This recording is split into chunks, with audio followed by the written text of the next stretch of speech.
Hi, welcome to the Bi-Weekly Show. I am Kyle Schickner. I first want to apologize for being a day late, almost 2 days late. I recorded mine yesterday and it had no sound, and it was brilliant. It was just amazing. It totally would have won a Webby. It would have opened the doors. NBC would have called. They would have gotten rid of the Today Show in the morning. It would have done the Bi-Weekly Show daily in the morning from 6 to 9, and I would have had to stick with Al Roker. So I would have said no anyway, so I would have been here. So anyway, apologizing for being late. I got a bunch of emails saying, where the hell is it? Made me feel good, made me feel wanted. At first I was like, no one watches it anyway. But for the 6 people that watch regularly, I apologize. This week was interesting. This week there was a bunch of stuff that came down. There was an LA Times article that was pretty good. Really good, some great quotes, a couple good pictures of Faith Cheltenham, who's the president of BINET USA, and her family, her beautiful family. That was on there, and then but then they changed the title about something about bisexuals being in the closet or wanting to prefer the closet. And then there was a couple advocate articles that dealt with things that gay and lesbian people deal with. And it was interesting because they completely just disregarded how bisexual people feel about this specific thing. It doesn't really matter what it is. There's probably an article like that in every advocate. And what I found interesting, was sort of the internet's blogosphere, Twitter, Tumblr, Facebook, MySpace, if you're my dad, all their reactions to like how offended they are.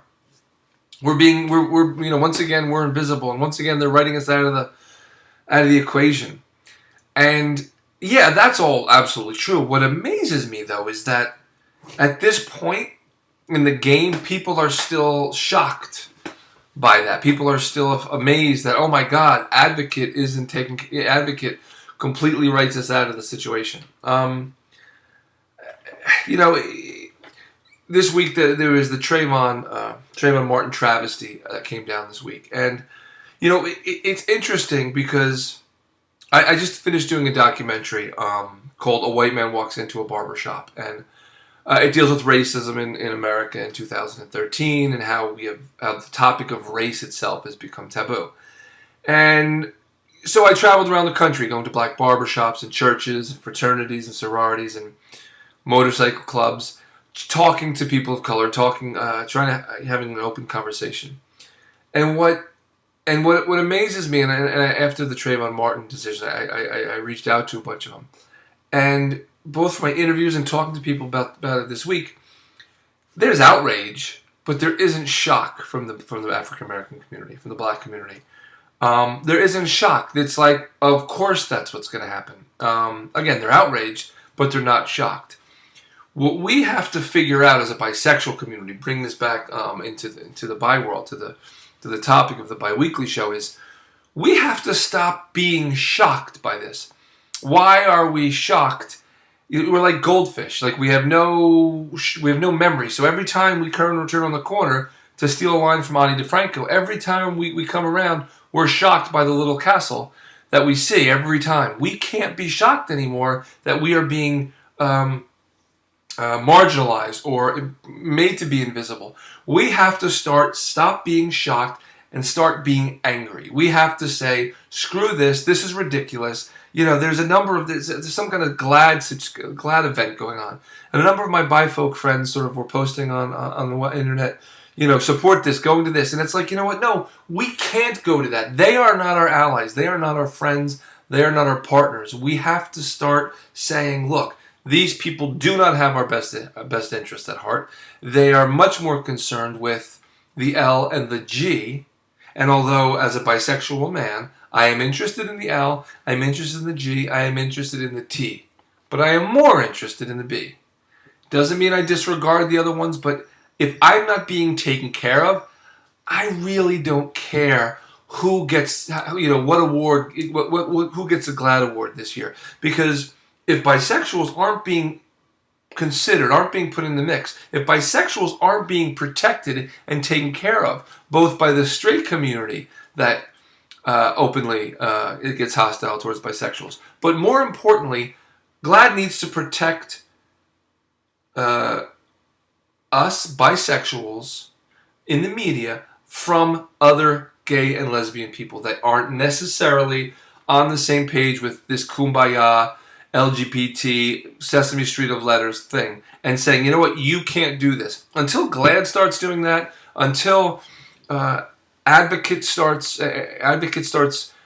using, including us on an equal footing with the gay and lesbian community, I don't support them. I don't support GLAAD. And we as a community, the bisexual folk, have to stop supporting that as well. And we have to stop being shocked. We have to just say, well, of course we're getting screwed. And because of that, I'm going to try to screw you back. One of my complaints with the bi community is that we are a very passive group. Passive isn't the right word. We're very forgiving, loving, touchy-feely. And I think that's to a fault. I think it hurts us to a degree that we want to give way too many people way too many benefits of way too many doubts. And at some point, we just have to say, you know what? I'm getting kicked in the teeth every single time I smile at these people. At some point, I'm not going to be able to eat my food, and I'm going to have to fight back. And that's just what we have to do. So that was what my talk was yesterday that I recorded. Hopefully this has sound, or I'm just going to... I didn't think I was even going to have sound, and so I didn't obviously shave again.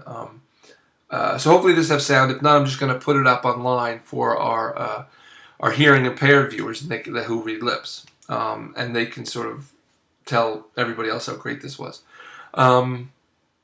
It's the summer. I know Mark Burnett is probably on vacation, or maybe they're not going to be shooting the next thing of Survivor for a while, so he's probably not around.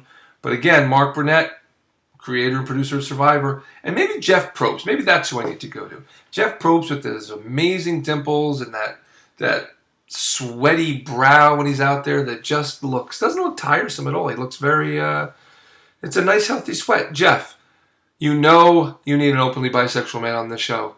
I'm the guy. Let's stop with the craziness. Let's stop getting the Brandons who are insane or I'm crazy in my own way too, but I'm not crazy that I'm gonna have to have an intervention. Let's get me on the show. That's it for this week. Next week, I'm hoping I'm going to be in a better mood.